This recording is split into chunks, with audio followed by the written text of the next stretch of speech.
What's up? I've been here all night. Up all night, like Gilbert Godfrey. You remember them little pervert movies that come on at 11:30 on USA or Cinemax? If you stay up past 11:30, they had the little perverso movies. They don't show you raw sex. They show you it leading up to it, and you get excited, and they just drop the bomb like boom. They go straight to commercial. They go straight to commercial, so you don't get this. You be like, dang, but you had to be a little one. You had to be a little one. You know, because if you was grown, you could just go get you some triple X movies. You know what I'm saying? If you was like you were a youngster, when you're a youngster, it shouldn't have been easy for you to get a hold of porn when you were a youngster. You had to go through certain channels because your parents they didn't give you the Playboy code. You know what I'm saying? You had to stay up and watch Cinemax after like about 12:30, 1 o'clock.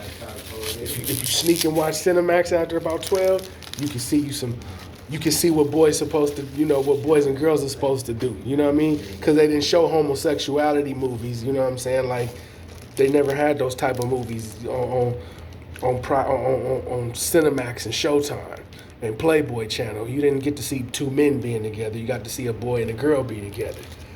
You know what I mean? So, no pun to homosexuality. You know what I mean? When you know what people say? People say you could get turned out. You are already curious about what it feels like to be with another man. You know what I mean? It's certain things that a dude that's curious will let a woman do to him. Like you let a woman lick your butt crack, you gay. You know what I'm saying? You don't want people to think you gay because it conflicts with your machismo. Like being gay and being macho, it automatically ranks you. You know what I mean? Like being gay, it places you in a state of where people aren't going to really, see you as the hero in the story. Like, I'm homosexual, man. You know what I'm saying? Nobody's going to really respect. Like, if Superman was gay, do you think everybody would be for Superman? They probably wouldn't because they. But you know one thing I will say about being gay? Black slavery and being gay, you see how they treat gay people? Black men, that's how they treated y'all in slavery. So if you got a problem with motherfuckers that got a problem with your skin tone, you need to settle up. Because I know I for damn sure am going to settle up. You know what I mean? I'm not going to let nobody mark me out because of the color of my skin. You got me fucked up. You know what I mean? See, I make gang members call the police on me. I make tough people call the cops. Them and they wives like, we're calling the cops. But you was the tough one, remember? You started it. You know what I mean? You started it. You know what I mean? When you start shit, you don't have no business calling the police on nobody. You know what I mean? That's where you lose all points for me, even my own people. When you start shit, no. You did that. And what happens was to the person that you start the stuff with, you finna incarcerate somebody that you engaged and attacked. But since they got the best of you and you're attacked, you lost. You want to call the police because you lost the altercation that you started. Yeah, those are terrible people. Terrible, terrible. That's sad. How could you do that to another human being? And there's so many people in jail right now that lost a good job, lost their property behind somebody that's as cowardly and foul as that. And they usually do it to black people. I'm not gonna lie to you. They usually do it to blacks. They get jump on. Why do blacks get attacked so much, if you don't mind me asking? Now, I'm not saying all black people are good, because they're not. I ain't never been shot by a white person. I ain't never been shot by a Mexican person. Yeah, I have. My Mexican baby mama shot me in the chest. Yes, she did. But she hang out with the blacks, but she still shot me. You know what I mean? I ain't never been shot by like a Mexican person. I ain't never been shot by a white person. I ain't never been shot by no Asian. I ain't never been jumped on by no Polynesian. Just black people. Just blacks. Matter of fact, if it was a Polynesian problem, they'd probably have to go get some black people that hang around Polynesians to do some dirt to me, because I've never had no dirt done to me by those people. But I've been here all night. All night. It was so freezing outside. I got to this place and man.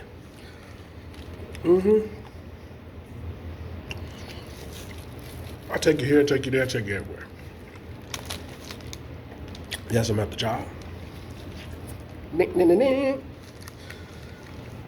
I will be officially 50 in July. You like it? I'll be 50. Today's topic is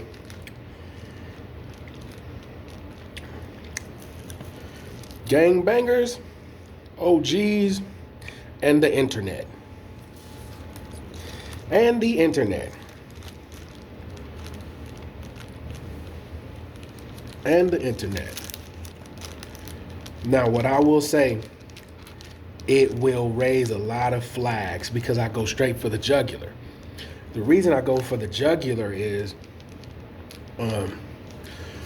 misleading somebody takes a lot of time. But the person that's being misled has wasted a lot of time in listening to the person that's misleading them. So it's a lot of time taken out of a person's life. Like, I have been misled before. I wasn't manipulated. I was misled. Being manipulated is different. They're both evil things. Manipulating someone and misleading someone they're both evil things. But when you mislead someone, that's a charade that you keep up, and that person is steady in your snare until evidence comes to show that person that they were misled and it was all untrue. Like, you did that on purpose. Like, I can't believe you. It took a lot of time out of someone's life, right? So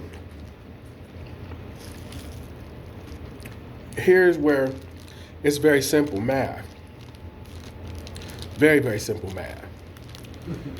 And this is serious because, listen, people are so intrigued by gangs.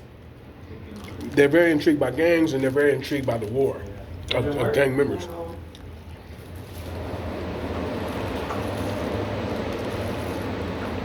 It goes by body count. Which rival has the most body count? Right? So let's just say the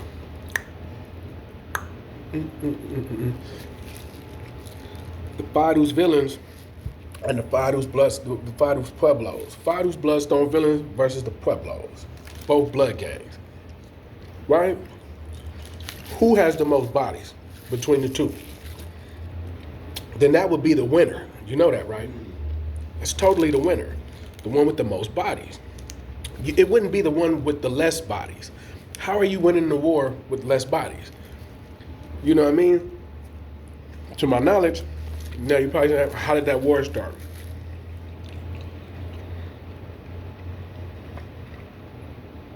All I know is that particular war caused so much blood mischief to where Bloods kind of just were always uncomfortable around Pueblos and villains.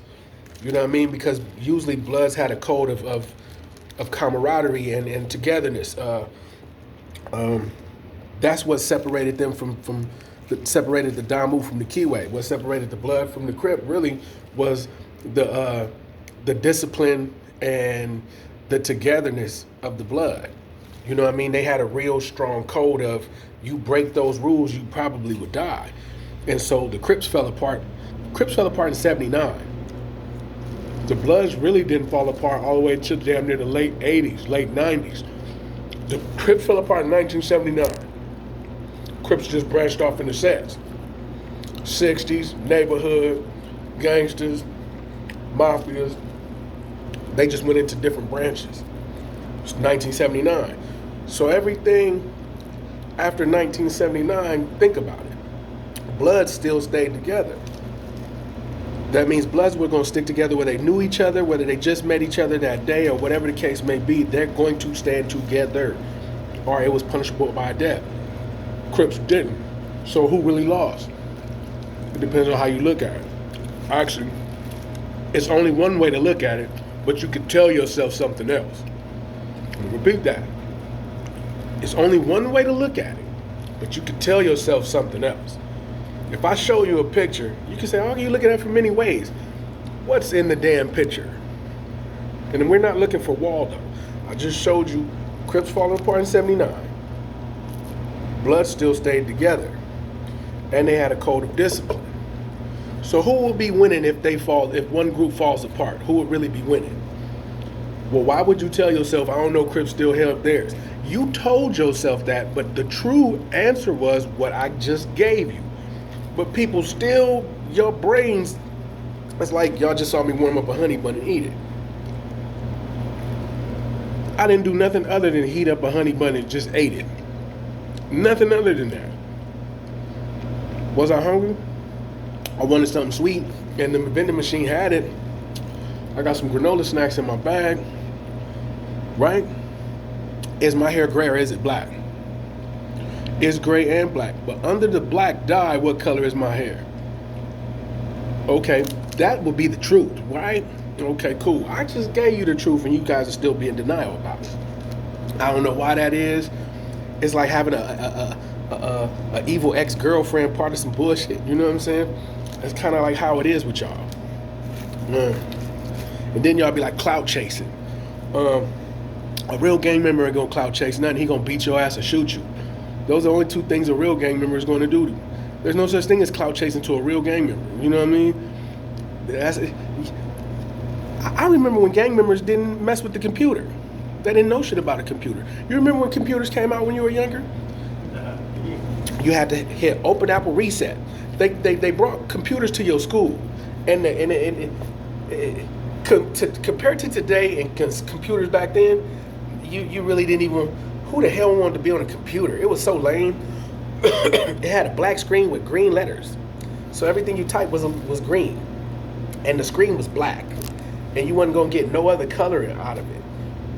So like you can get on the computer when you had a free day at school. Like you earned a free day at school, you can get on the computer. You'd be like, nah, I'd rather do graffiti on my desk in my black book.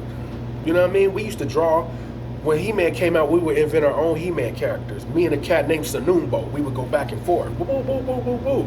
He would invent a He-Man character, and then I'd go back and forth with him. Boom. Cyclone Man, you know what I mean? Bam, you drew him all buff. You know what I mean? But we had free day to be on the computer. Computers was lame, you know what I'm saying? So, I guess, since it's in color now and in whatever dimensions, you know what I mean, in gigabytes, I mean, it's the coolest thing to be on here now, man, and just literally, you know what I mean, destroy a whole community of people, you know what I mean, just get on here and just, you know what I mean, just literally fuck over something, you know what I mean, and that's cool. And I'm not mad at you. Look, a Skid Row bum told me this because he was from a Skid Row gang called the DTGs. And that is a gang that I wouldn't cross at night. You know what I mean? I wouldn't cross them on Skid Row because you're probably going to get slashed and cut. And some of them will shoot you. Like, they real veteran-y. Like, you know what I'm saying? Real street vets. But they just Skid Row bums. They just come together and they real crafty. Some of them real smooth. They still smooth. But as far as, like, you know, in chili cold blood, they just off you. You know what I mean? Like, if you own some bullshit, you owe them some money or over some dope or something. You know what I mean? Real crafty dudes. But he told me, he said, because I was a vegetarian for years, right? I'm gonna say from what year I became a vegetarian, where I only ate lettuce, rice, and refried beans. I ate the refried beans so I could get full. And when I was be starving, I would make myself go to sleep. I would force myself to sleep because I'd be starving, right? So with that became the discipline of, you know what I'm saying, only eating lettuce, only eating rice, you know what I mean, drinking a lot of water, you know what I mean, no meat. A lot of my homies, they didn't like that. A lot of homies was like, that ain't really Crippish. That's not really Crippish cause you tripping. You know what I mean? Even Blood's like, what's happening, Damu? You over here starving. You gotta keep your strength up just in case, you know what I mean? Shit go on, man. You gotta be on point. And you know, so after every meal, like I would eat a salad, some rice and I would get some refried beans and rice, eat a big bowl of it. I would take a top ramen pack and I would season it, right? And they all came together like, come on, man, we eat some meat. But to my knowledge, like, you know, the strongest animals didn't eat meat. Like gorillas don't eat meat. Elephants don't eat meat. Rhinos don't eat meat. You know what I mean? The strongest animals they only eat lettuce and vegetation. They're herbivores. You know what I mean? The biggest, strongest dinosaurs are herbivores. But the most terrifying ones were like the T-Rex and the lions of the jungle and whatnot, stuff that ate meat. But, you know, it said that meat eaters are more uncivilized. You know what I mean? Meat eaters are more uncivilized. The meat was going to probably do more damage to your body. So anyway, it was just a whole bunch of hoopla going on. I was just on a different journey with my body and my mind, right? My skin did change. I had more energy.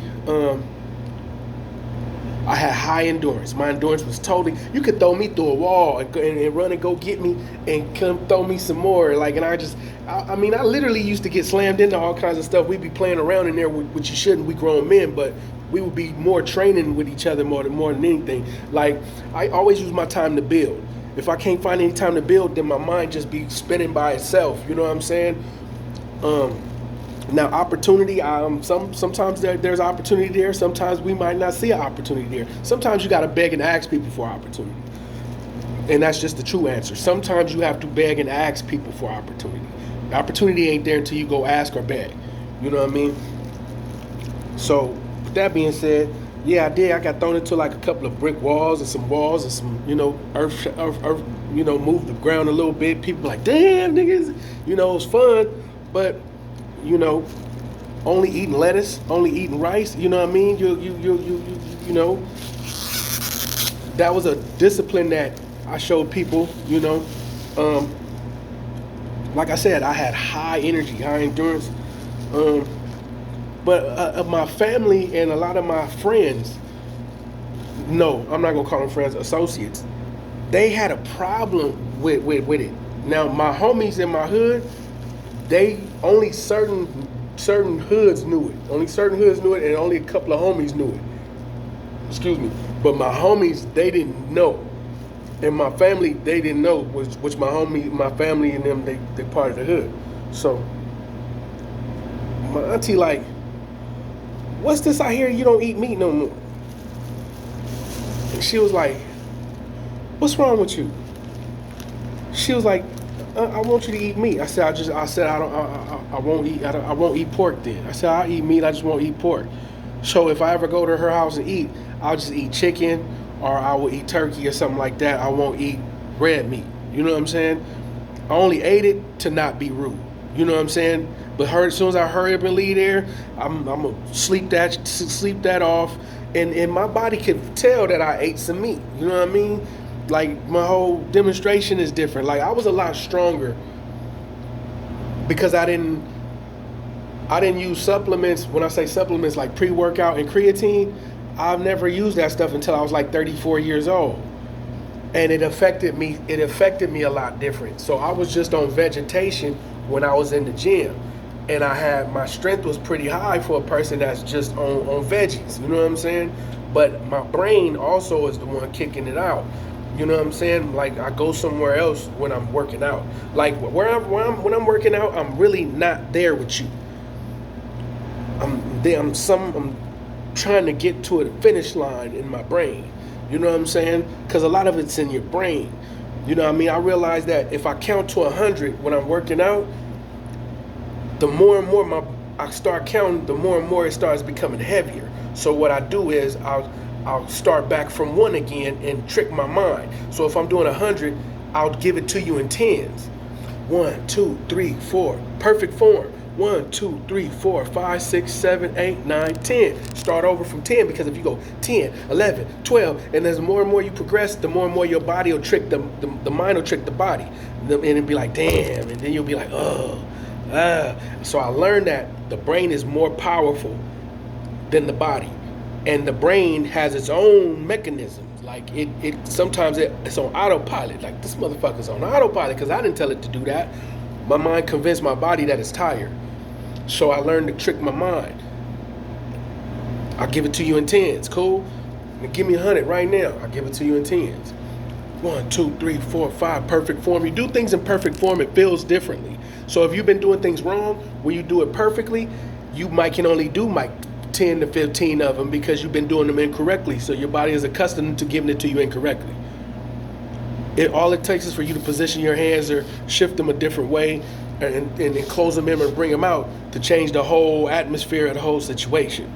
It'll be like, it's really heavy this way. No, that was the improper way you've been doing it. So now you have to retrain it. You see what I'm saying? But if it ain't broke, don't fix it. Right? Gangbanging in the internet. This is not content for me. This is just reality for me. When a big homie gets dissed, a big homie that you partial to, you supposed to take his phase. But based on the type of person that cartoon is, Tony, to y'all, he's always gonna be who he is to me. We family. He. A lot of y'all don't know he's been let down so much by what he gave his life for. Like if a person give you his last and give his life for you, then you turn around and do some weird shit to him.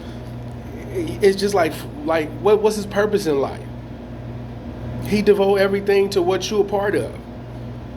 Now, I mean, I'm not trying to, make this a tear-jerking situation, you know what I'm saying? I'm just trying to simply say that, you know what I mean?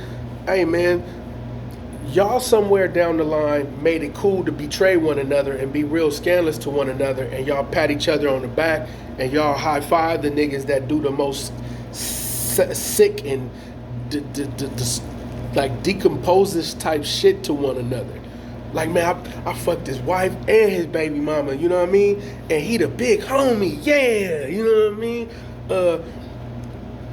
I've been fucking the homie's daughter all this time and she just barely turned 17. Yeah! Nah, man, what kind of bullshit you niggas is on? You niggas, man, we was supposed to unalive you niggas a long time ago. See, I'm from an era where, now that I'm older, I talk about it. I talk about it now that I'm older. But if the big homie ever tapped my shoulder, like, cause you moving foul like that, I wouldn't have hesitated to knock you down. And I would have wiped the gun off, right? Broke it down, kept one end of it, and gave him the other end. And I would have told them to get on the freeway and drop me off back out here to where my mom live at. Cause my mom can't live down there. My mom lost custody of me when I was 7, so my house was like a drug house / you could buy your goodies and smoke at my house. So I spent a lot of time outside. I watched my mom start smoking, you know what I mean? And cocaine don't affect people like that. You know what I'm saying? Because at first my mom only smoked it like every blue moon. Then she started smoking it every day, all day, every day. And I had the privilege to watch from outside. People started coming by my house a lot. And since I'm the only child, and that's my mom, and she was 19 when she had me. Like, my mom had me when she was 19, so me and her growing up together. I'm very overprotective ass young nigga, you know what I mean? But I wasn't in a gang, but I lived in gang environments, like heavy gang environments. And Sherm was a popular drug before crack cocaine was. See, y'all don't really realize that. Sherm was a popular drug.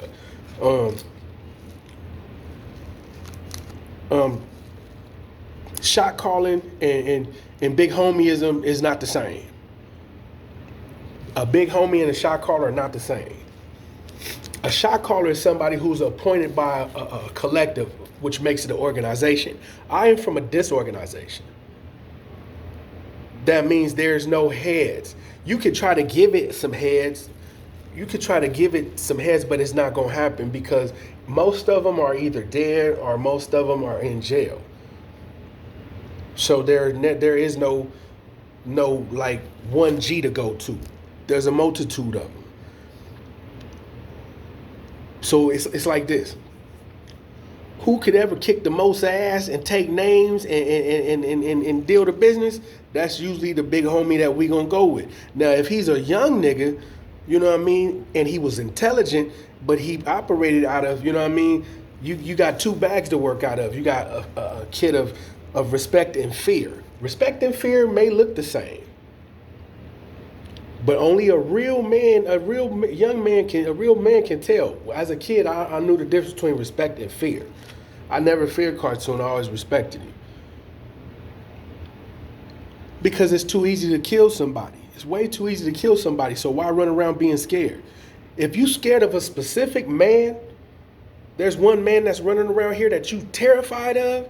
Like, I always been scared of that dude, and y'all don't even be talking. You and him don't even have a relationship, but he always around you. Like, he be on the block, he be at the stores you go to, he be at the gas station, and you just scared of that nigga because of how he move around and how he treat people.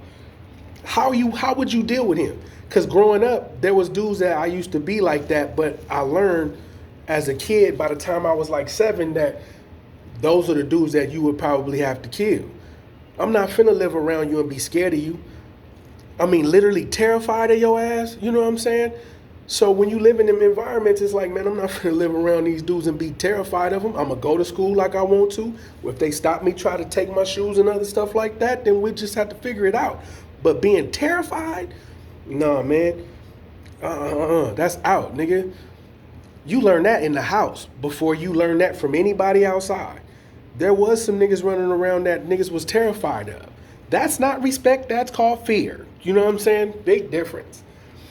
So, I've never been scared of my big homie because I love him too much. But I do respect the shit out of him. You know what I'm saying? I respect the shit out of him, and he's never been a shot caller. You want to know why? He ain't gonna tell you to do something he ain't gonna do. He ain't gonna tell you y'all go up the street and take care of that.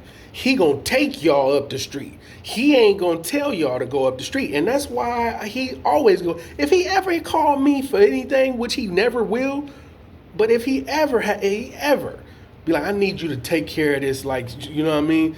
I'm not gonna hesitate to bounce out and do what I gotta do. I'm never gonna do that. You know what I mean? I'm never gonna hesitate. For the simple fact that man, he will never,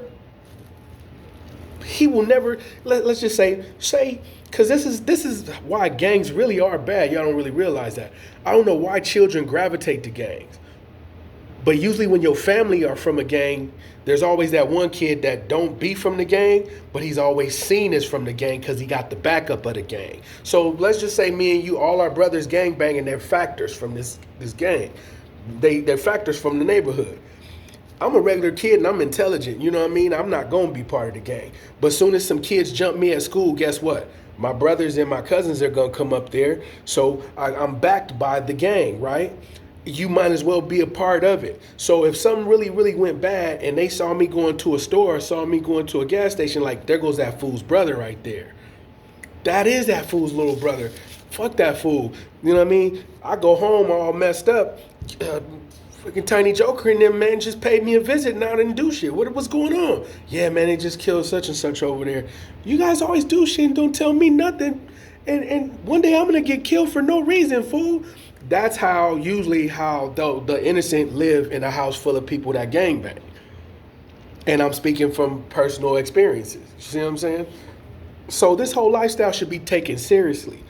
Anytime, let me tell you what's more important than all this internet shit.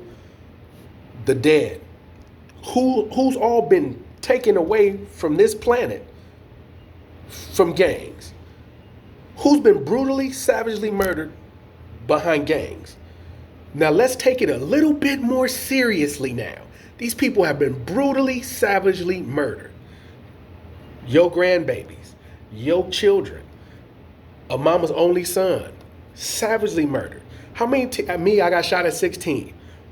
My neighbor said those was the worst screams they ever heard come from a woman when she got that phone call that I had been shot and where I was shot. My neighbor said that was the worst scream they ever heard from a person. They said it was blood curdling.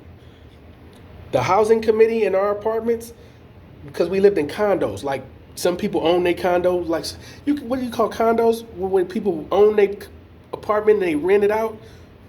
That type of situation. Well, our neighbor, he was in control of everything. You know what I mean? He was like, He was white, you know what I mean? But he lived around black people, he lived around us. And we lived in a hood, you know what I mean? One of the worst hoods in this city. You know what I mean? If not, it's the worst hood in this city. But it's not like certain parts of other communities. You know what I mean? Let's just get that straight. Because there's certain places where white people won't move to. You know what I mean? Like, you couldn't pay me to move over there. You know what I mean? You would have to pay them probably. But my neighbor, he had guns and he was always hunting all the time. He would bring home a whole deer, you know what I mean, and have it in the garage, a big ass bull deer. He like literally, and he would make jerky and all kinds of stuff. One day I was growing weed, he got on me about it. You know what I mean? Because I wasn't no more than about 15. I was growing my own weed, but I was growing chronic. You know what I'm saying?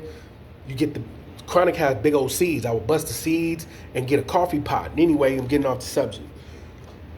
He said those were the worst screams that he ever heard. Him and his wife clutched her chest like, it's the worst screams we ever heard. And then other neighbors chimed in, like when I got out of the hospital, they was like, Butchie, your mom, she was hysterical. It was the worst screams we ever heard in our life. That scream your mom let out that night, it was about 1 o'clock? What was it, about 1:30? It was like, I was like, well, hold on, I'm sorry myself. But back to the reality of how serious gangs are, and you don't take them seriously until you almost dying or you get killed or you finna go to prison for the rest of your life. You know what I mean? Things happen so fast and you have too late to really realize how really serious this really is. Like once you're in the back of the police car, arrested for attempted murder or murder, now it's gonna start dawning on you that you probably never gonna be out, you're never gonna be on the streets after this for a long ass time. It don't hit you until a little bit like seconds after those metal cuffs are on you. Like, you know what I'm saying? That whole process don't really chime in. Some people start hyperventilating.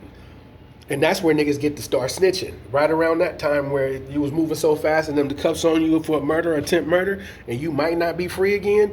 You niggas go, oh, wait, hold on. You know what I mean? I'll talk. Yeah, this is how serious that really is. So with Cartoon being my big homie, I don't care. Listen, if you a Crip or a Blood and your only religion is Cripping, I look at you as like a stupid ass nigga anyway. Like, this nigga stupid. This nigga dumb.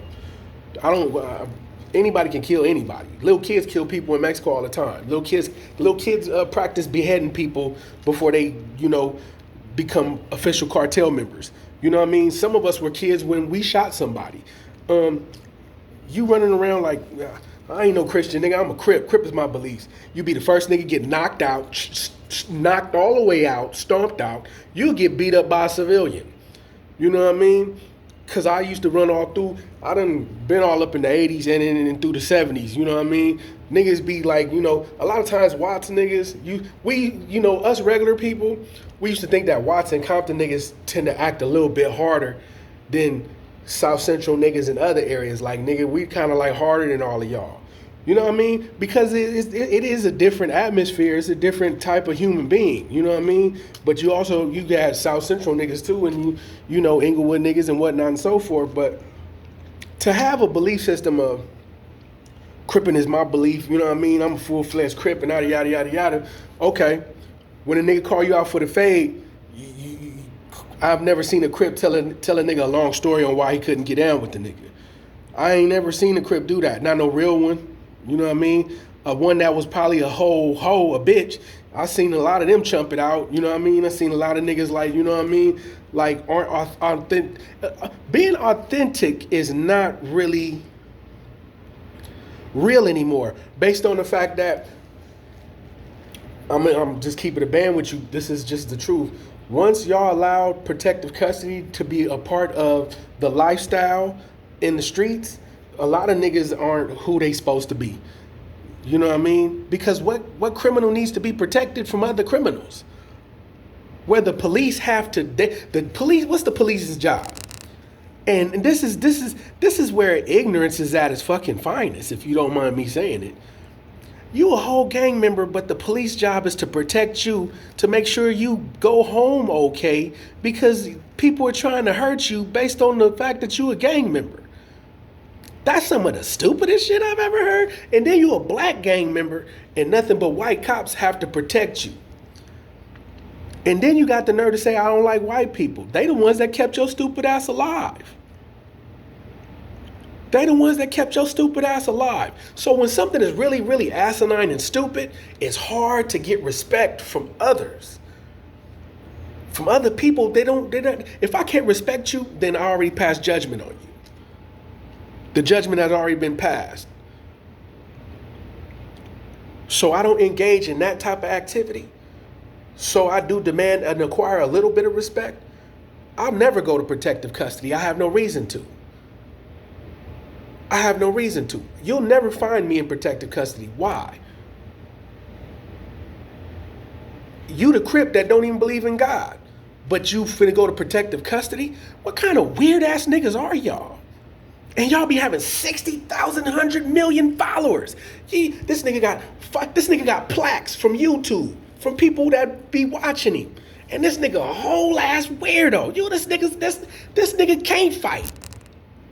If you got your fights recorded, women are very evil. Especially when you a conceited ass nigga.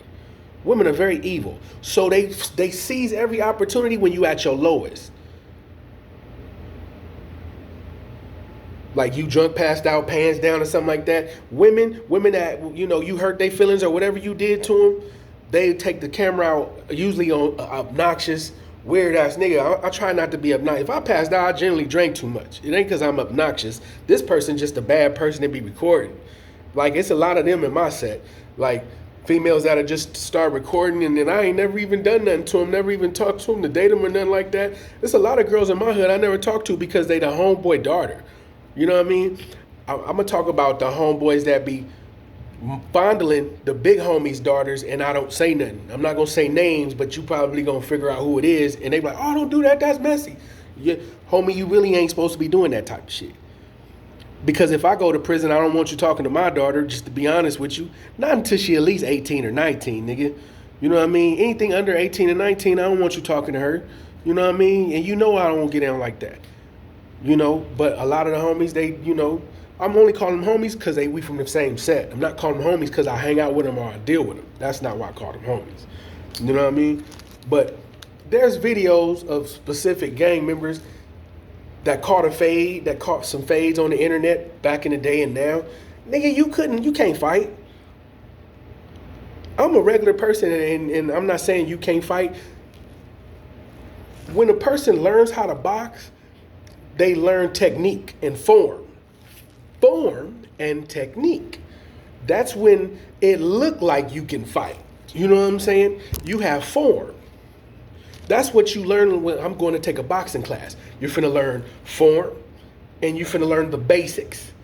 You don't even have form. You don't even have form.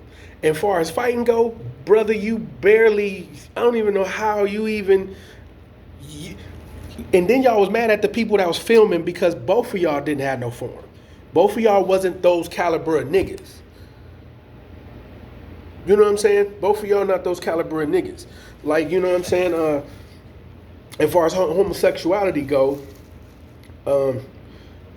in the 70s and 80s, in the Crip world, in the Crip modules, they weren't even in the pen system yet on some homosexuality stuff. If you read Monster Cody's books, he told stories of weird activities going on in all the Crip modules. This ain't even in the pen. They haven't even left jail yet and was on some, you know what I mean, bad is when you're capable of beating the baddest type shit. You know what I'm saying? If you weren't strong enough to defend yourself, you would probably be turned into a prostitute even though you was a good nigga.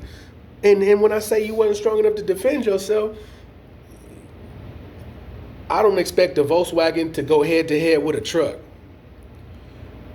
The mindset of these niggas is you ain't even a Volkswagen. You're a person. You have the capability of defending yourself like everybody else.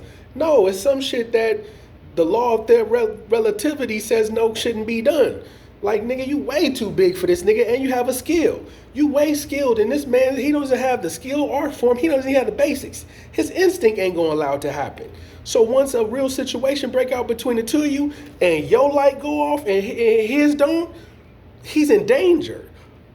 You need to fight somebody more like yourself, and that's what makes it more of, you know what I mean, like you two, like Space Ghost fighting a nigga who never had a fight before. Space Ghost from 9-0 having a fight with a nigga who ain't never had a fight before. I would think Jesus or God is the reason that Space Ghost lost that fight.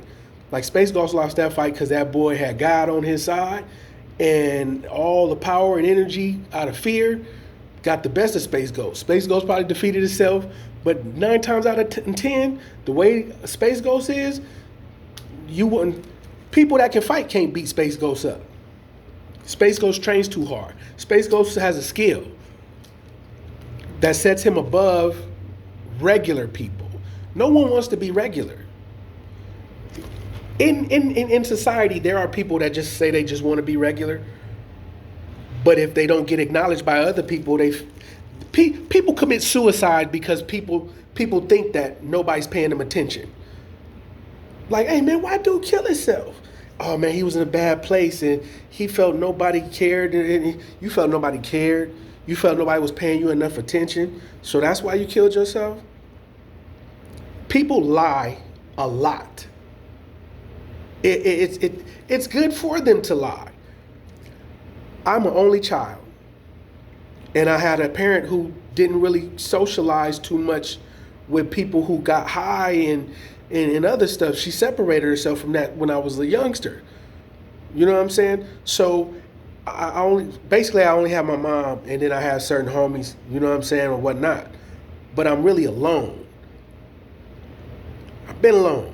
You know what I mean? And a few times in my journey as a child, like a real child, not even a teenager yet, I said, like, man, nobody likes me. I'm not cute. You know what I mean? I'm not cute. I'm ugly. Nobody likes me. You know what I mean? That's a really dark space for a kid to be in. I'm ugly. Nobody likes me. You know what I mean? And I was cool with that. I had told myself I'm cool with that. I'm just be quiet and not say shit. But other kids wouldn't allow me to be quiet. They would fuck with me. And so I would ask kids that would pick on me, like, why do you pick on me? Out of the whole school of like 300 kids, I'm just a kid to pick on.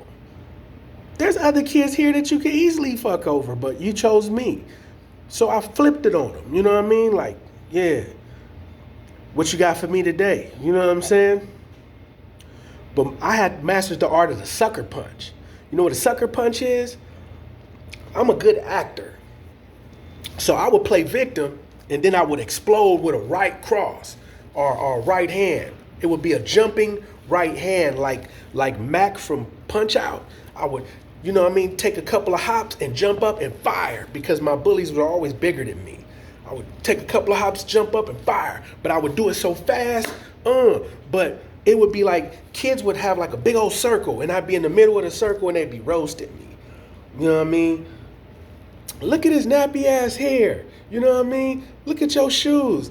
Your poor ass, you wearing bubble yums? And I'd be looking sad, like as sad as I can get. I'd be like, you know what I mean? Like, my mom bought me these shoes. It's the only shoes I got. And the girl might chime in, like, leave him alone. His mama bought his shoes. And they'd be laughing. And then, why you pick on me? You know what I mean? Why you pick on me?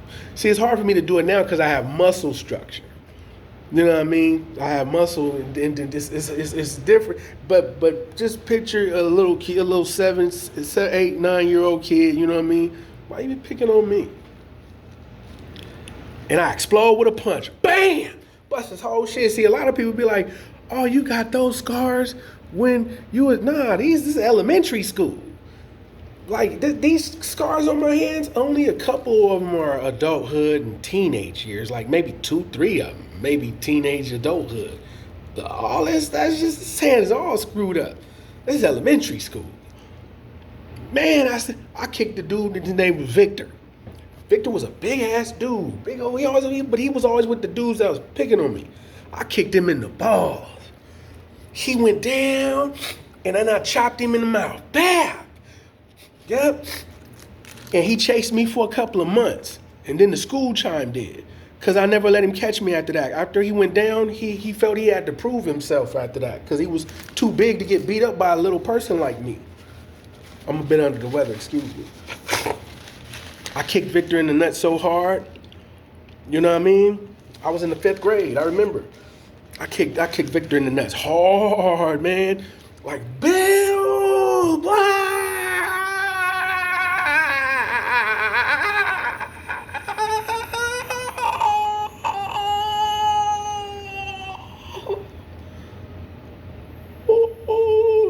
Kicked him in the balls hard. Then when he was on his knees and in the dust, I give it to him in the mouth. Bam! It sounded like a coconut hitting the ground. Blah!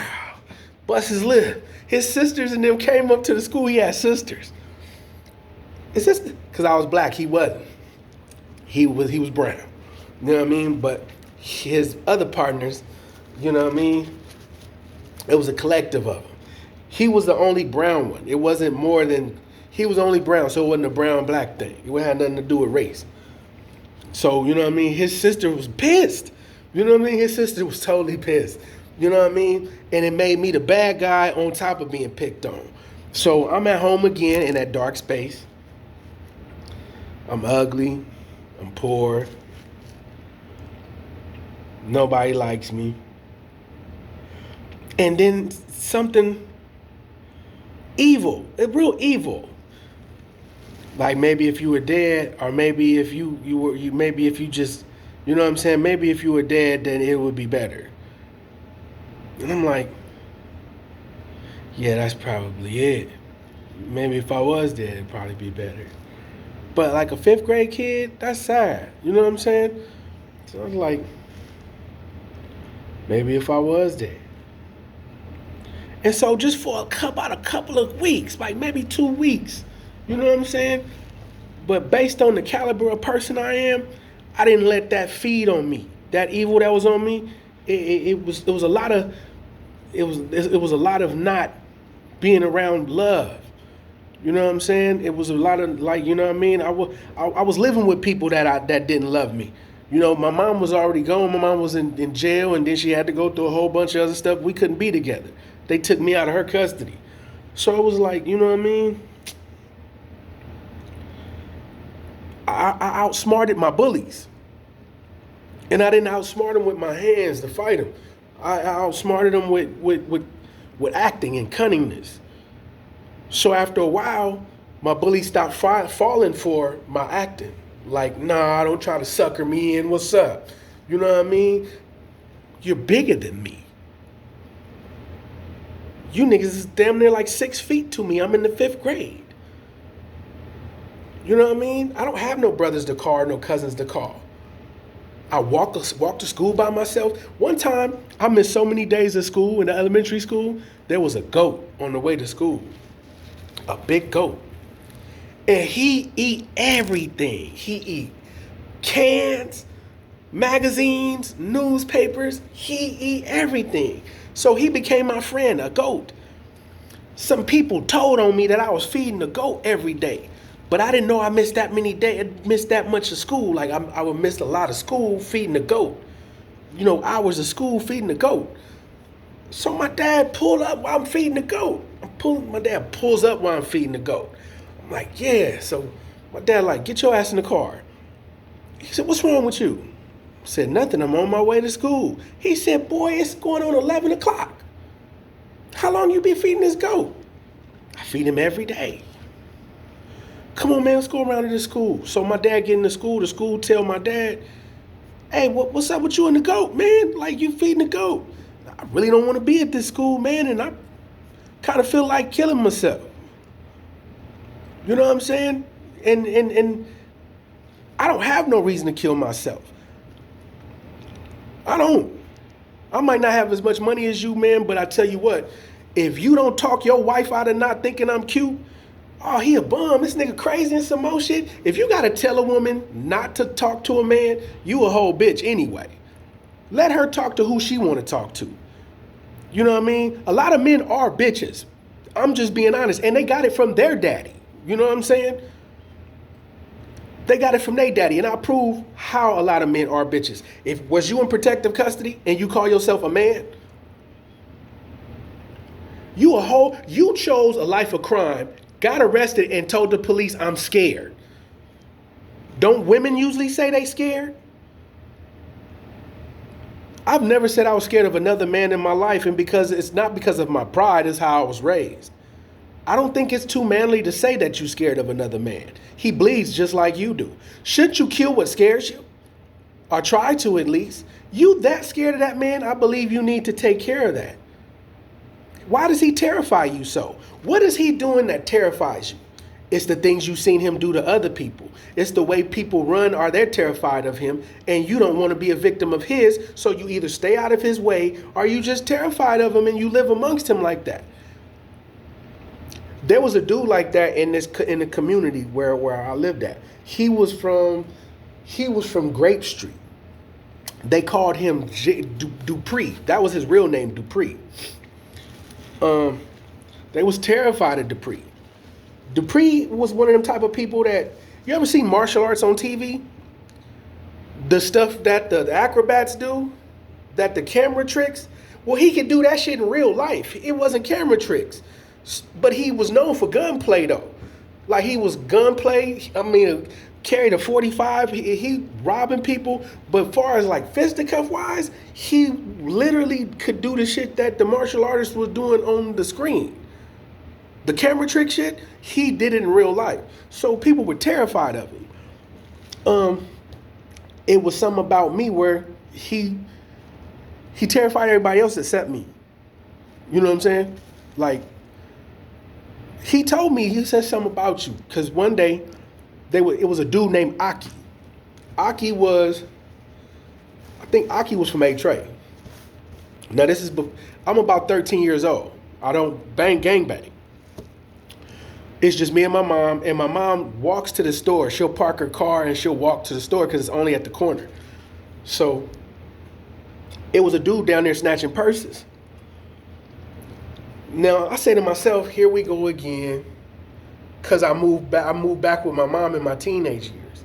When I'm 13, I moved back with my mom. So for 7.5 years, me and my mom didn't get to be together. No contact, really nothing. We couldn't be together. So at 13, I moved back with her, you know what I'm saying, under certain circumstances. And I'm thinking in my head, out of the frying pan into the oven. Like, we just can't just move around some white people where I could just have a decent life.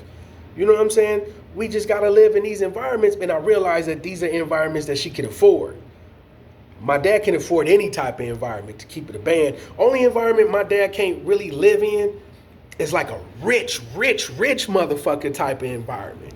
My dad's like a second class above, but he can live pretty much in the ghetto too, but he chooses not to.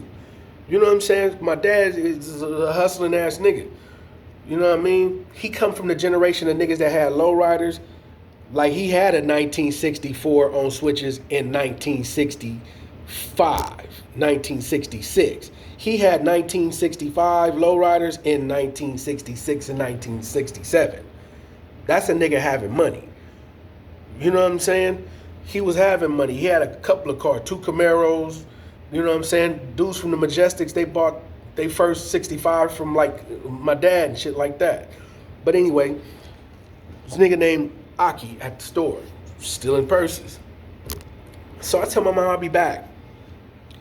I go down to the store, and I threaten the niggas. The Dupree character, he happened to be right there. I said, hey, who up here snatching purses? Now, bear in mind, I'm only 13 and I'm a football player. Been playing football since I was in the 2nd grade. I started off playing flag, then I went to tackle. I'm gonna play freshman ball once I check in school. At least I thought. Then I decided not to. But that didn't work either because they was hounding me about playing. So I tell them, anybody snatch my mama purse, I'ma kill him. And they kind of just looked at me like, what? They like, oh, this nigga tripping. Like, oh, shit. And Jerry, he didn't really take it. He kind of took it serious. He like, hey, well, who your mom? He's like, I know who your mom is. Your mom is the lady, she look like she pregnant. She come up here and get cigarettes and a beer. That's her son. They was like, oh, okay, your mama live right there in the condos. I'm like, yeah. Oh, ain't nobody gonna mess with your mama, man. Ain't nobody gonna mess with your mama. Jerry was like, yeah, because I look just like my mama. You know what I'm saying? And that was something that he realized, but they was terrified of him. All of them was around there terrified of that dude. They was terrified. Being terrified of somebody is not healthy. Like, them niggas was scared of that nigga. Like he'll tell you, like, nigga, I'll slap you. Like, you know what I'm saying? Niggas was scared of that nigga. So I walk home.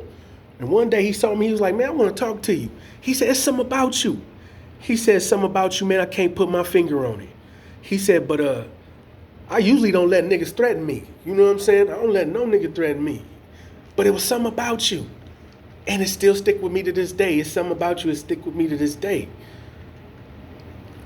And he kind of like start watching me get older, start watching me evolve, and start watching me change based on my environment. Where I'm going with this is the internet will give you images. And the internet will tell you things. How true it is, if you don't know, then you won't know. But why is the truth always silenced so much? Because the truth in the wrong person's hands is detrimental. It's used as a powerful weapon in the wrong hands. Anything like nuclear bombs, I don't think I don't think no country should have them. But if you using them to control other countries from coming to your country and making it a bad country, then maybe it is a good idea. Because we don't want to have what's over in another country over in this country, do we? We don't want that now, do we? Now, I work out and I train, but talk about going tactical to protect your family and your property. If we had what other countries had, like how they be living in other countries, it'd be really, really interesting over here. You'd have to have your iron sights, you'd have to have your optics and all your shit ready to go. You know what I mean? It'll be a lot of you manufacturing your own weapons, because the stuff that you're going to have to protect yourself from, and what kind of security systems, you know what I mean? Mines, you got mines out in the field, you know what I mean, to protect yourself from stuff that's coming. I mean, that's how you would probably have to live to protect what's yours. So, a lot of people haven't looked at it like that way in America. But when you say stuff like, Crippin is my religion, I don't believe in God, but yet you won't get on camera and catch a fade, I think more of feminism is your God, and lies and deceit is your God, and Crippin is just your excuse for your behavior. You know what I mean?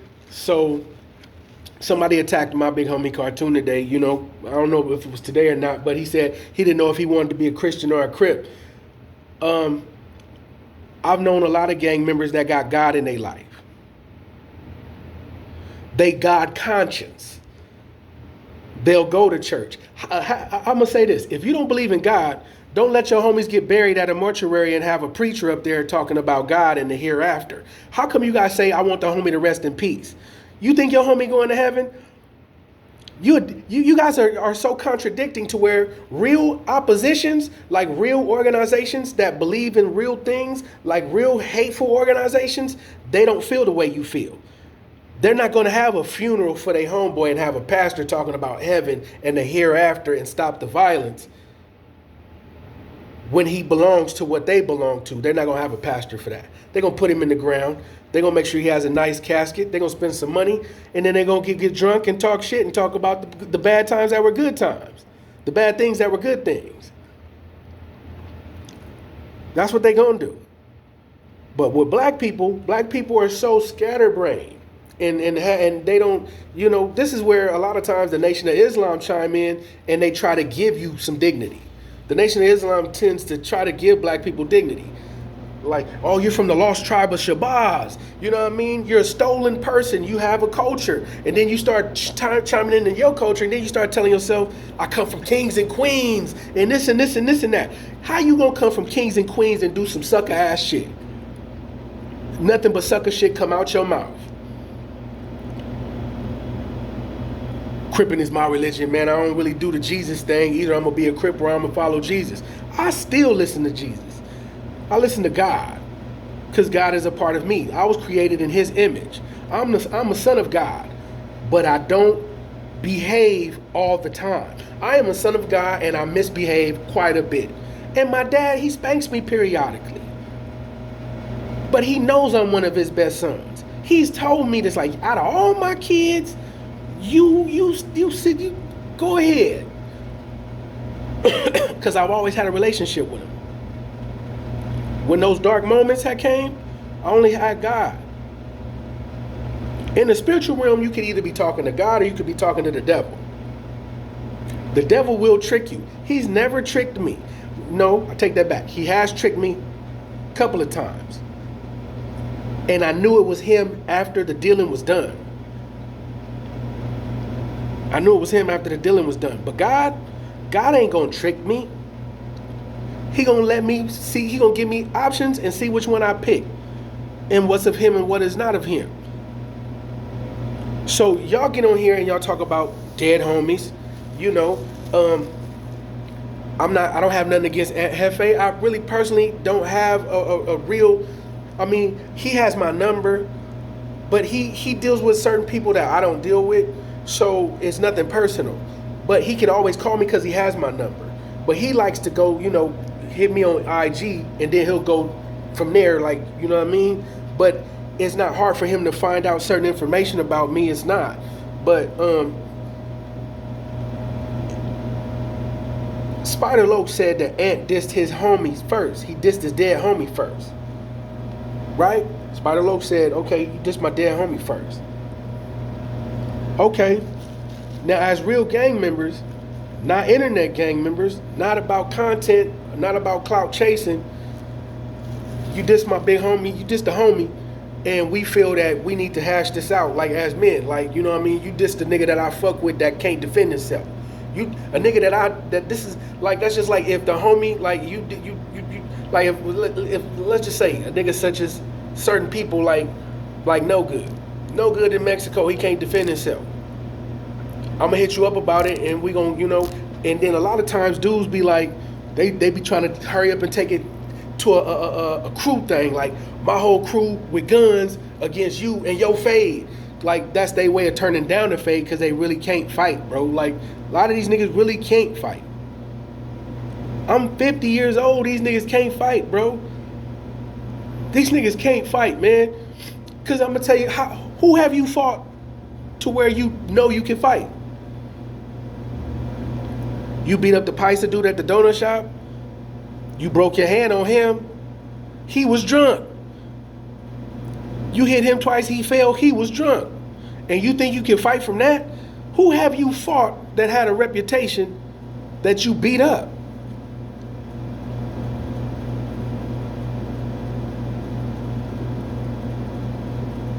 In the gang world, niggas have monarchs, they have names.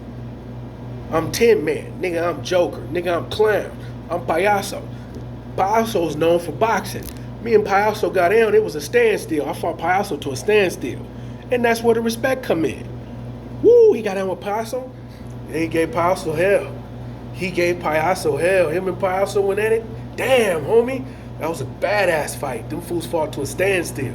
That's how you get a reputation. Who have you fought? And what reputation, what was his name? See how y'all be lying? You guys be lying. And the people that are like me usually, they have life without parole in prison. They have life without. They're somewhere isolated, and y'all have made it that way so they can't be heard from, so a lot of this stuff can correct itself. A lot of people would change their posture once it has to be corrected. It's real easy to silence somebody, I learned. Classify them as a bum, bring up money, and then have women chime in. I don't even know where, because you want to know what? I don't be wanting women to see me fight. That's the best way to scare the shit out of a female, is to see her fight, see her fight, oh my God. Like, you know what I'm saying? I used to scare the shit out of people when I fought. You know,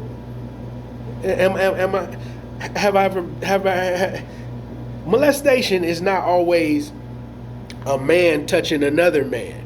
Older women used to touch on me a lot, and they had no shame in doing it either.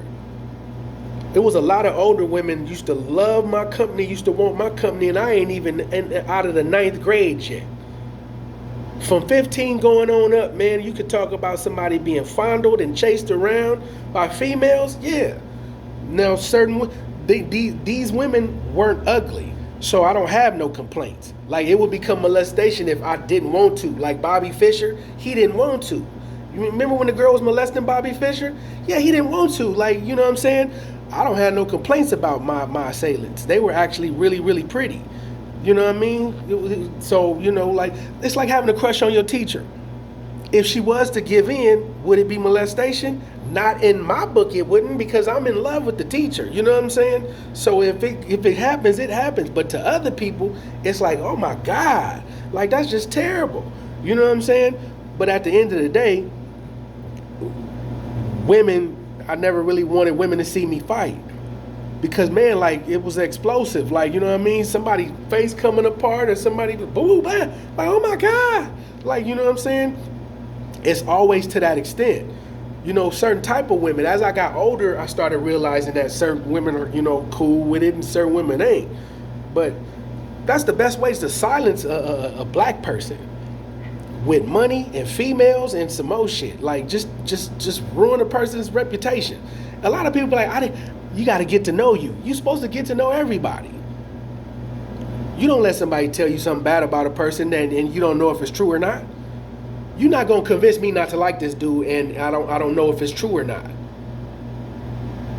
Because you could be doing the job that they supposed to do. So, like, all the bad stuff you tell me about him, and then when I finally come across him, I want to beat his ass. You just doing their job for them. They didn't have the nuggets and the nuts to do nothing to him. So they convinced you he wasn't cool. So maybe when y'all two come across each other, you could give him the business. Because they didn't have the balls to do it. It's a lot of them niggas running around here. It's like millions and billions of them. They're around me right now. You know what I'm saying? But at the end of the day, it is kind of like what it is. But Spider-Lo, if Ant dissed your big homie, and so in return you dissed Monster Cody, I don't think you handled it really crippishly by just provoking him on the internet. That was more like a person that was like trying to milk all the views and likes and turn it into a bag. Like, this is a bag situation. Because once you put my homie in it, I'm gonna give you I'm gonna give it to you from the, like you born and raised in your hood, right? And that don't matter. You'll get your ass whooped.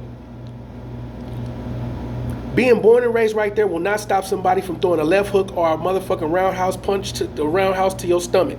That it's not gonna. How many police have whooped your ass and they don't even live in the hood?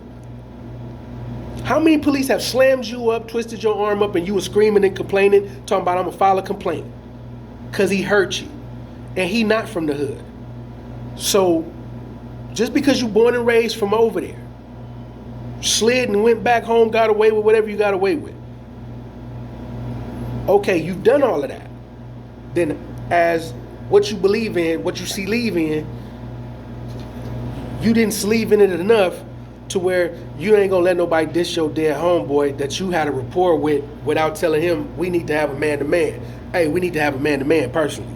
Y'all could have had y'all man-to-man on YouTube where he was on the screen and you was on the screen as a man, like, as a man, homie, like, I ain't never talked about nobody from A-Trade that was dead. But you talked about my homie Loft, and you talked about a squabble, and I kind of like, that kind of hurt my nigga. Like, he ain't here to tell what really happened. Like, if he was here to say that's what happened, then it'd be cool. But you told a story about a dead homie of mine, and we from opposite sides of the track. You know what I'm saying? That kind of hurt, man. Like niggas got a lot of love for Loft, and the way you describe it don't even sound right. Can you kind of like take that down? You know, as a man, and he could say, well, man, you know what? Out of respect for you and out of respect for what you're saying, you might be right. Let me rechange it. I'm gonna take it down and repost something up and just talk about the incident, but not talk about the details. Well, that might, y'all had an altercation. You know what I'm saying? Okay, cool. But you let him talk about your dead homie and didn't punch him up. But see, here's the thing though. The other person has to be willing to meet you on those terms. Like, nigga, I'm gonna pull up and you pull up and we finna get down. Now, if he don't want to get down with you, then nigga, you already won. The nigga that don't want to get down without a whole bunch of excuses, like, cause if crippin' is what you see leave in, I don't think you gonna have no excuses.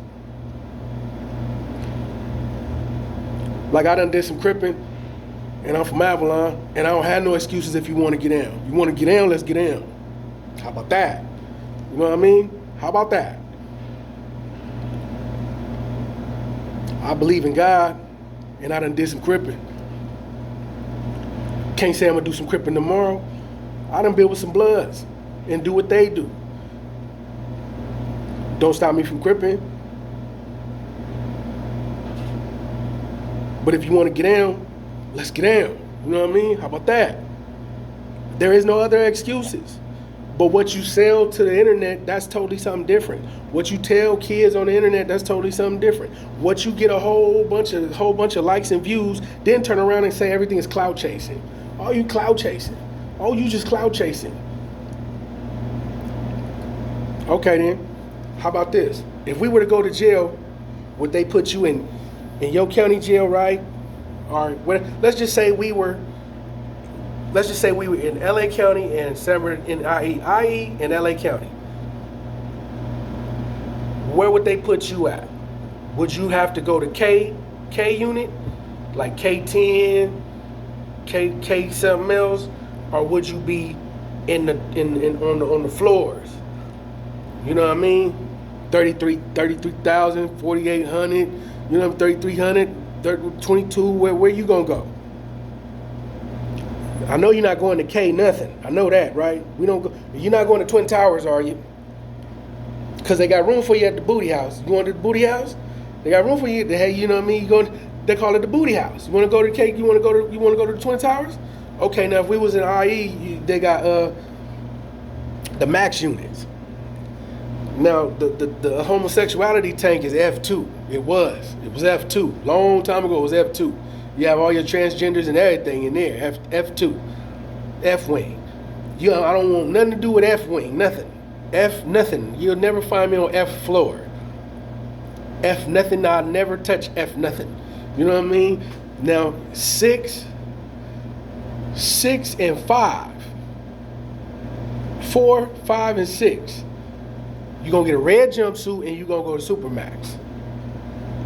If we was in the Inland Empire and you went to the county jail, right? You're going to get a red jumpsuit, you're going to go to the max unit. Right? If you get an orange jacket, that's still high powered. You 6 and 5, you max unit.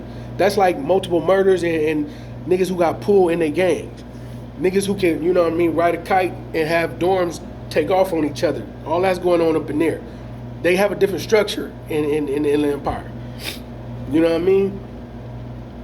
PCs wear green. If your outfit's green, you totally in the leprechaun patch. You are all bad. You know what I'm saying? Now you got some people that's in orange that be with green too. They all bad. But where you gonna be at? See what I'm saying? And then if you deflect this question, because most people will deflect that question, I'm just going to go back to the statement you made. Because a lot of people deflect things. They do a lot of deflection. I learned that from 600. Deflection. It's a lot of deflection. I learned that from 600. Like, hey, this person does do a lot of deflection. And then they try to spin the narrative and deflection. I learned that from 600, and I learned it like a couple of years ago.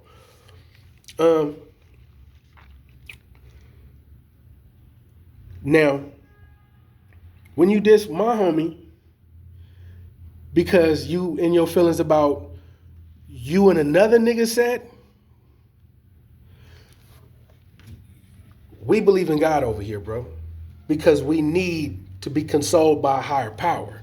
We need that guidance from a power beyond. We don't always have what it takes to make it on our own. I'm a firm believer in God. I love God with all my heart, but I have done some cripping. I'm not the perfect child. I'm God's son. And the scripture said that he made me in his image. God made mankind in his image. I am a child of God. Cripping is what you believe in, right? So if a nigga call you out for a fade, you not gonna be no hoe and no hook and turn it down, right? Okay, that's fuck shit. It's punk shit. And ain't nobody no motherfucking punks over here. You know what a punk is, don't you? It's a man that's a transgender in jail that likes to be in jail. A transgender that likes to be in jail, that washes your drawers and cooks your food for you. They call them punks. So that's why a man ain't supposed to let another man call him a punk, because he's calling you a bitch. He's calling you a transgender in jail. That's the true definition. A punk ain't, oh, you soft and scary like a punk. When I found out what a real punk was, I stopped letting people ever, don't you ever call me that. Don't call me weird, because that means I'm a pedophile. Don't call me weird. When a girl call you weird, you weirdo. You just call me a pedophile. You do it again and we never seeing each other again. And if we was younger, you'd have to call your brothers, because I'd snatch you up and tell you to get going. You know what I mean? If I ever have to put my hands on you, you can best believe you ain't gonna never forget it. That means even if I gotta grab you by the arm and direct you towards the door or shift you, you know what I mean? Every time I put my hands on something, it count. You gonna know your ass was touched. If we're on that accord, you gonna know your ass was touched. I don't care how big your ass is. My mouth is only talking about what it knows, what it's seen and what it's done. I can't tell you about stuff that I don't know exists. I don't know what's on Mars. I don't know what it looked like on the moon. I guess we just had to take other people's word for it. But when I tell you, you saw that big nigga just hit that wall, you saw me, you saw us get it in, you know what I mean? That shit's factual. So before you criticize my homeboy and his religion, if crippin' is what you see leave in, crippin', right? Then you need to address Ant about disrespecting your big homeboy, and Ant, no disrespect, shouldn't be letting you disrespect his dead homeboy. But since y'all not doing that, you know, whatever you directing towards my people, I don't give a fuck what kind of investigation you find out. I found out he really ain't from here, he from over there. So since he's really, like a lot of people, they do that. Like he spend more time in IE than he do in the hood. If I give you a list of things right now, my nigga, you want to confirm it? I went down to the projects, nigga, and was finna beat all them niggas up, nigga, and they born and raised right there, right across the street from you. Them niggas right across the street from where you from. I done chased a couple of niggas from around the corner over there, and then I ran into a lot of y'all niggas in the county jail, and y'all wasn't even healthy enough to even try to match up with us. Y'all wasn't even healthy enough. Baby Shady from the 83rd Street North Side, he'll tell you. Baby Shady from North Side A-Trade Gangsters, he'll tell you. It was a lot of y'all wasn't even healthy enough to run a fade with I ain't even gonna put my name out there. Y'all wasn't on the same page as me. A lot of you niggas wasn't even asking where I was from. Shady had to bring me to a lot of y'all niggas. Y'all wasn't even asking niggas where they was from. Y'all was picking and choosing who y'all was gonna fight with. Y'all been doing this since I was a youngster, and I'm gonna bring this to the table. I hate to belong to something that ain't shit. Gangs ain't shit. But when y'all, I can say it from the bottom of my gizzard, you niggas pick and choose who y'all fight and be like, yeah, I ran a fade with such and such. Yeah, such and such can't fight, but I can tell you from over there who can fight. Let's go get him. No, and y'all, that's the kind of niggas y'all is. That's how y'all was living in there. And y'all be like, oh, I'm a little bit softer because I live down this way. No, nigga, I beat that nigga up. And them niggas saved that nigga. And he lived right around the corner from here. Where you from? You know what I'm saying? Now I'm talking to you. I'm not talking to your homeboy. But if he want to get down, we can get down right after me and you get down. See, I'm from a different era. I'm from a different time. I have different homies. I have different people. My mom, this is something different. But you didn't put that on the internet. You got on there and talked about my homie. You straddling the fence. My homie don't straddle no fence, nigga. My homie don't straddle no motherfucking fence, nigga. These niggas been banging since the 70s. Nigga, you just turned 49. What you talking about? Okay, your brothers is killers, they got caught, nigga. Your brothers is killers, they got caught. And they call home and they tell you and this and this and this and that. But let me tell you something. One thing about prison and killers, you don't get respect for killing people in prison. You get respect for how you carry yourself in prison. Big fucking difference. So that means you came in a killer and then things happen, transpire, and then niggas find out that, you know, you really ain't no nigga like that. You know how many niggas came to prison with murders? Excuse me, you know how many niggas came to prison for murder? And did some asinine shit and got rolled up, PC'd up, ran during a riot, rolled up owing people money on a sensitive needs yard? How many niggas went there and then had an epiphany? I don't want to be here no more. I'm finna start helping the system so I can get out of here. You came in here super crip, leaving and stuff. Now you hit the big time. They gave you life because cripping is what you leave in. Now you get in there for about 15, 20 years and you get to looking at these walls and realizing you're going to die. You know what I mean? Niggas be like, now I'm going to work with CDC to try to get out of here. So they got a youth program. I go down here and counsel the youth. I go here and I talk to the pastor and the imam and see what I could do. And now I work with them to help, you know what I mean, straighten the streets out so I could possibly get out of here. Yeah, nigga, is that what you leave in? What happens is, nigga, you get so far down the rabbit hole and then try to turn around and go back out. And you learn that. So that game that y'all two playing, whatever you and Ant got going, no disrespect, that game that y'all playing, that's sad. That's super sad. That's real super sad. And before you try to paint, nothing I've ever been attached to is gonna be bullshit. There's some shit gonna be some bullshit, but some things you gotta stand up for as a man. You said some things out of your mouth, so why don't you give it to the public? You know how we wanted to see Jake Paul fight Joshua. We wanted to see Jake Paul fight Mike Tyson. We wanted to see Cartoon and 600 fight. We want to see you and Ant get down, because that's where the problem started at. Whoever dissed the dead. But if you turn it into something else because you cripping, and I don't think your cripping is all the way right. I mean, what would Raymond Washington do? Because you from East Coast. You know what I mean? Spider-Lo, you from East Side, East Coast. Raymond Washington, right? What was Raymond about? Because he's the founder of Crips. A 16-year-old boy by the name of Raymond Washington. He's the founder of Crips. He wouldn't be no skinny ass punk, all smoked out, all bouncing around, slick at the mouth, talking about no punk ass bullshit. He was never like, he was a swole ass youngster that didn't use drugs, that was the height of health, and he had a limp. And he was cold blooded, and he will kill you. And he will kill you. And they were super swole. They stressed working out to the extreme. They didn't tattoos and all of that bullshit, wine and being drunk and being all high, that was out. They took what they wanted. And they had the numbers to do it.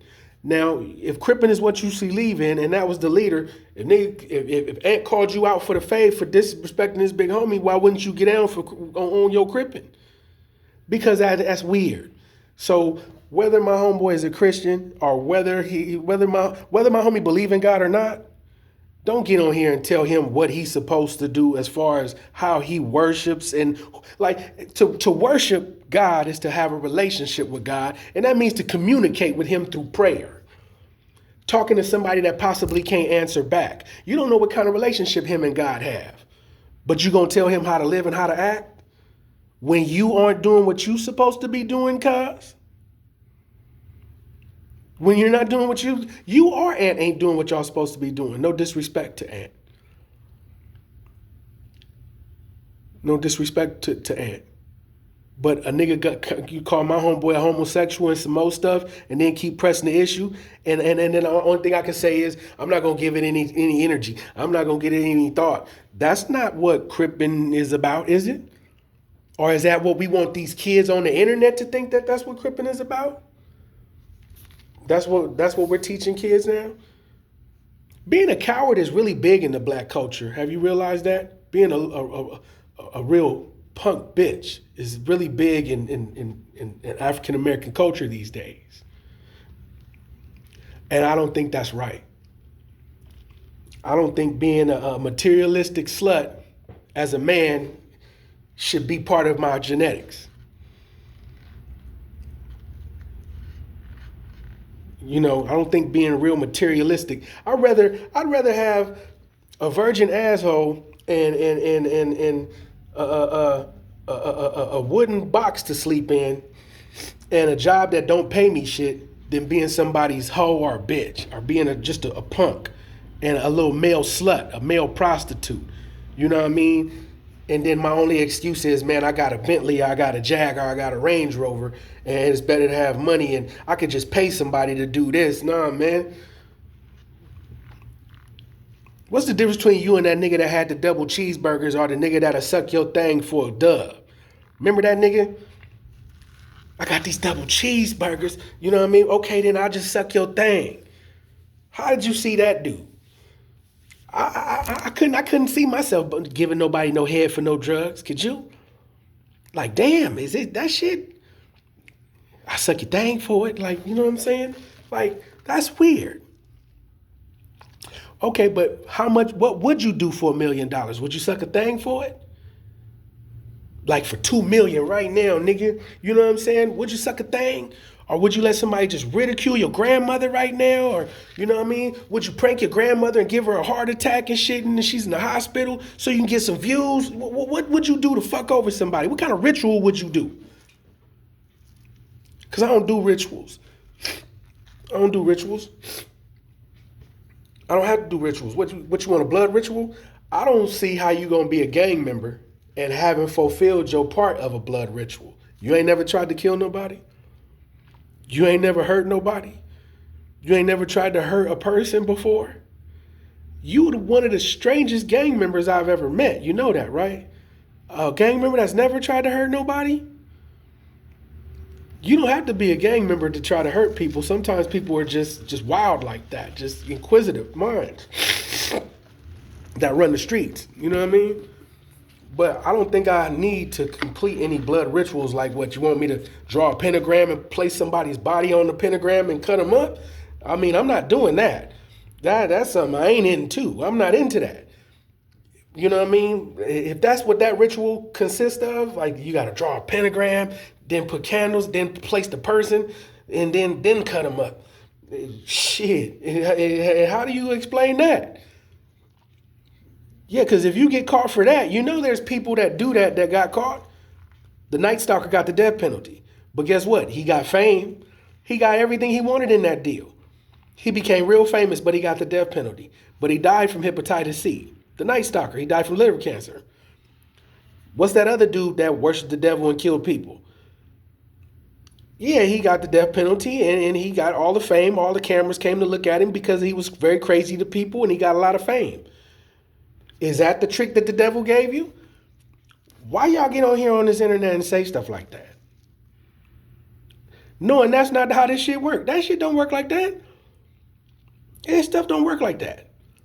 You know, well, I'm born and raised in my hood and you will get your ass whooped on whatever street you pick to get it whooped on.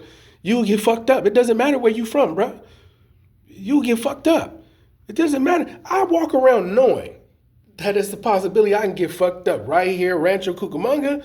There's a very good possibility. Because it's not where you from, it's where you at. Right? No, man, you refuse to let somebody that's from something that might be softer than where you come from. You never know what kind of life another person had. You never know how hard another. You probably a spoiled brat to some of these niggas running around here. Like, you come from a good home, nigga. You need to let that go. You know? I told you I was with my father for 7.5 years. I didn't live with my dad that long. 7.5 years is not a long time to be. Could you really say you were raised by somebody for 7.5 years? I didn't spend that much time with my father. As a kid, you go outside a lot, you come home. And I did that for 7.5 years. Some people spent longer than that in prison. Some people have, I'm not gonna say who, but some people have spent more than 7.5 years in prison. Could you say that that's where he grew up? Excuse me, I'm a bit under the weather. And good thing that it's almost a new year because I rarely get sick. Like right now, I don't like how I feel. And I'm finna be over with. But that's really sad that, you know,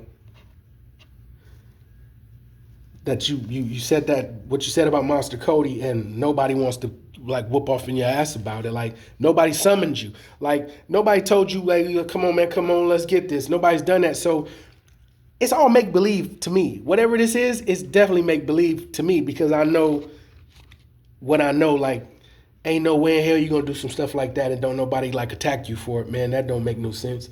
You know, nobody's attacking anybody about it.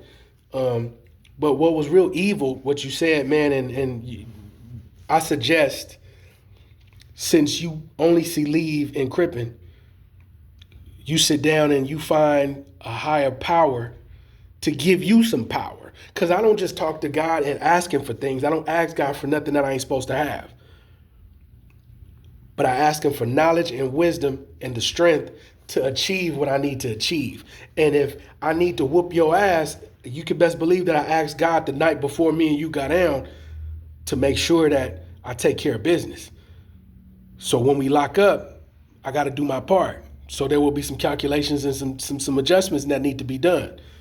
But if you say no and a challenge was issued, you ain't crippin' like you supposed to be crippin', cuz. You lying. You know what I mean? You lying, cuz. You know what I mean? You lying, cuz. Liar, cuz. You know what I mean? You want to be a liar, cuz, low from East Side, East Coast. You know what I mean? You know. Shouts out to, you know, Big Kill, you know what I mean? Those with reputations. Let's name some of the East Coast, some of the most famous East Coasters. Iceman, you know what I mean? From all of them. Big Kill, Big E.C. Looney. What's old boy from 190? Psycho, Big Psycho from East Side, East Coast. You know, the one that's on death row right now. And many more, you know. One Punch. Why was his name One Punch? One Punch from East Side. He's got one. Who got out with One Punch? That was Big U who got out with One Punch. Man, you remember was there something like that? One Punch from East Coast. Punch. I know Punch personally. Midnight from 8-9. Sonny Jones. Midnight. Went from 8-9, you know what I mean? Bosco Capone from 8-9. So a whole lot of 8-9s be in jail, you know, for some reason they be in jail a lot. But that really ain't cool, man. If Crippin' is what you see leave in, and you know, and you know, if there's another man that's somewhere going, I'm not going to address you after you dissed his homeboy. You know what I mean? That's not really, ain't really gangsterish. You know what I mean? Like, if you called him out, that ain't too gangsterish if he just be like, I'm going to ignore you because it's on the internet. It shouldn't go past the fade. Just to keep it a band with you. It shouldn't go past the fade. It should be no gunplay involved. Because death shouldn't be the judgment imposed on y'all for being hot-headed and saying stupid shit. But death, it is punishable by death, the game y'all playing. But if Crippin' is what you see leave in, you know, I hope God touch your heart, brother. Like, You know what I mean? I hope God touch your heart, because do you need your hood, or do you need a better outlook on your own life?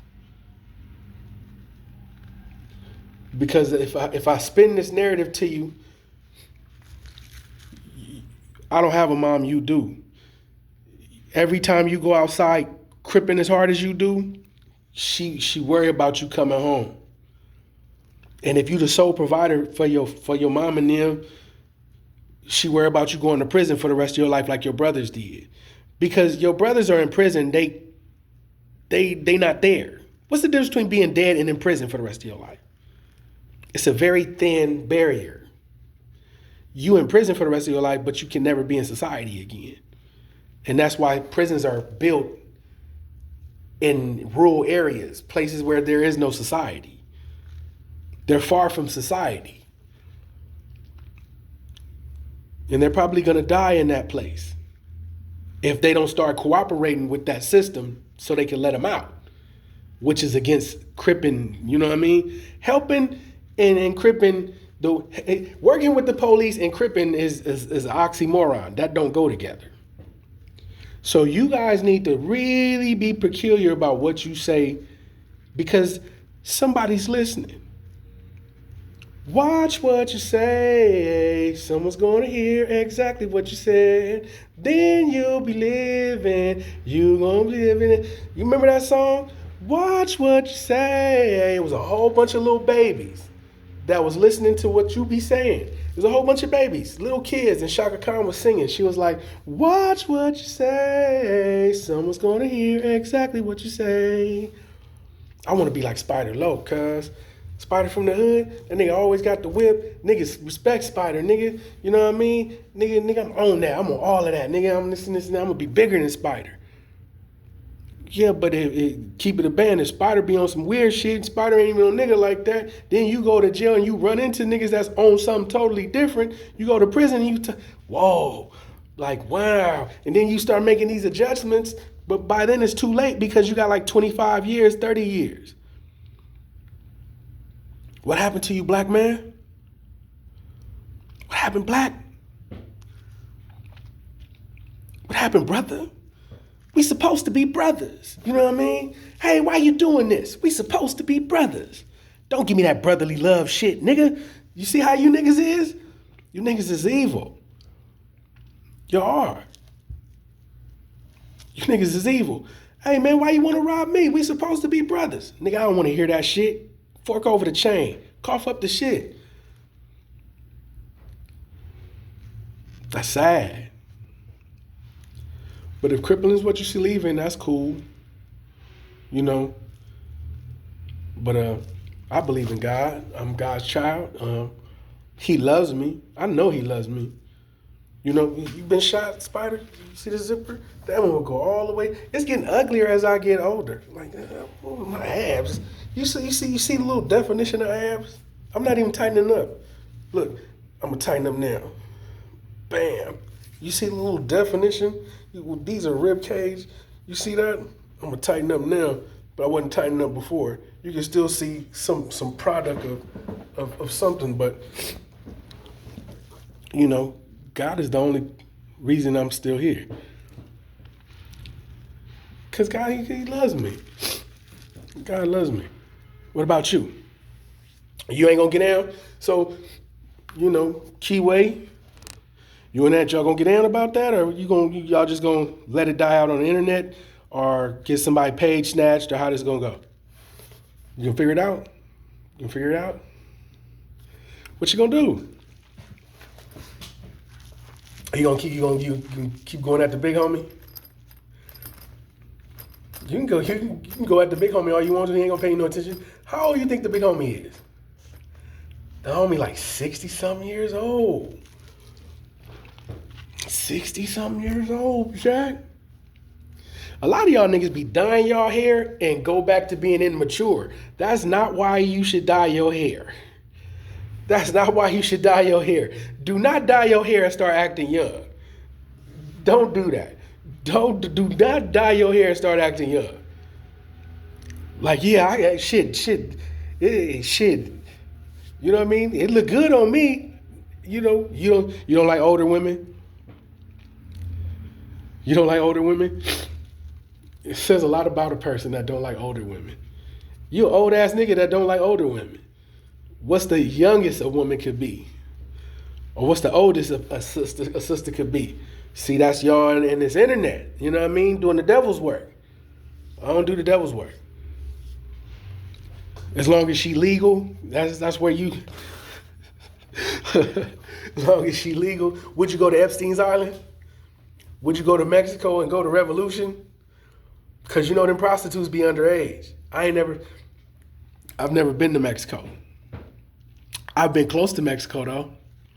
Mexicali, Calixico, Yuma, New Mexico. I done been all through there.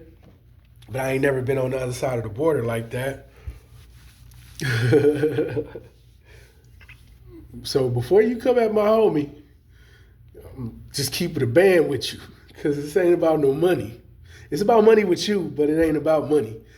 You could be born and raised right there in the worst little situation, and your mind is the worst. And your little mind is the worst.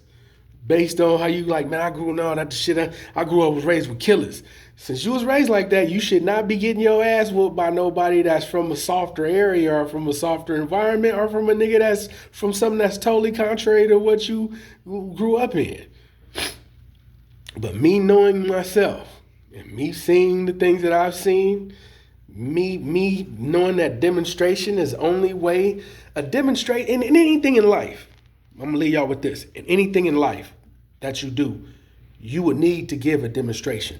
So if you want to be a surgeon, you will have to take a test, which would be the demonstration that they need to say that you could be a surgeon. If you are a beautician, they're going to need you to give them a demonstration to where that could classify you as a beautician. If you want to be a mechanic, you get where I'm going? So if you say you could whoop this nigga's ass, we need a demonstration. We need that. That way we can be solidified and understand that, because other than that, you just talking.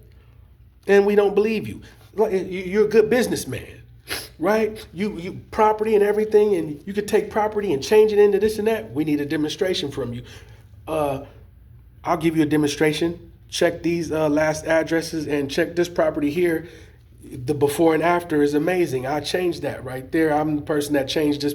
Oh, you the person that did that. Okay, that would be your demonstration. I don't know too many Crips that don't give demonstrations. I don't know I don't want to know no Crips that don't give demonstrations. How about that? You know what I mean? I got hot about from the little babies. Hot about.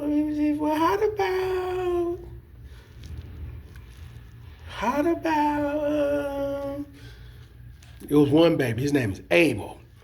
I stole a lot of his little stuff. Last time I seen Abel, he was probably like 2, 3 years old, maybe 3, maybe 4, he's about 4 years old. He used to say, I cannot want this. No, I'm sorry, I can't want this. No, I can't want it. Like you would try to give him food, he'd be like, no, I can't want this. I can't want it. No, I can't want this. No, I'm sorry, but I can't want this. And when he tried to get your attention, he'd look up at you. And he was the kind of kid that was cross-eyed because he needs his glasses to straighten his eyes out. So when he don't have his glasses on, he'll look at you, he'd be cross-eyed, he'd be like, boo-hoo, boo, excuse me, excuse. He say, excuse. He don't say excuse me, he say, excuse me. Excuse me, boo, butch. You know, because I'm butchy, you know what I mean? Butch, can you, yeah, I could do it, man. You know, no, I'm sorry, I can't want this. No, I can't want it. No, I can't. You know what I mean? I be thinking about women a lot like, I'm sorry, I can't want this. I'm sorry, I can't want this. No, I'm sorry, I just can't want it. You know what I mean? That's what he would say. I'm sorry, I just can't want it. No, I can't want this. I'm sorry, I can't want this. Y'all take it easy, man. Quit, you like that? 63rd, bam. You know what I mean? Teamsters, you know what I mean? What you know about being a Teamster? You don't know nothing about being a Teamster. No, you don't. Because you would have a job. You would have a job. like a teamster. Teamsters have jobs. You know what I mean? Get your ass up and go to work. You know what I mean? Sleeving that. Sleeving coming to work. I've been at work for 24 hours. Excuse me.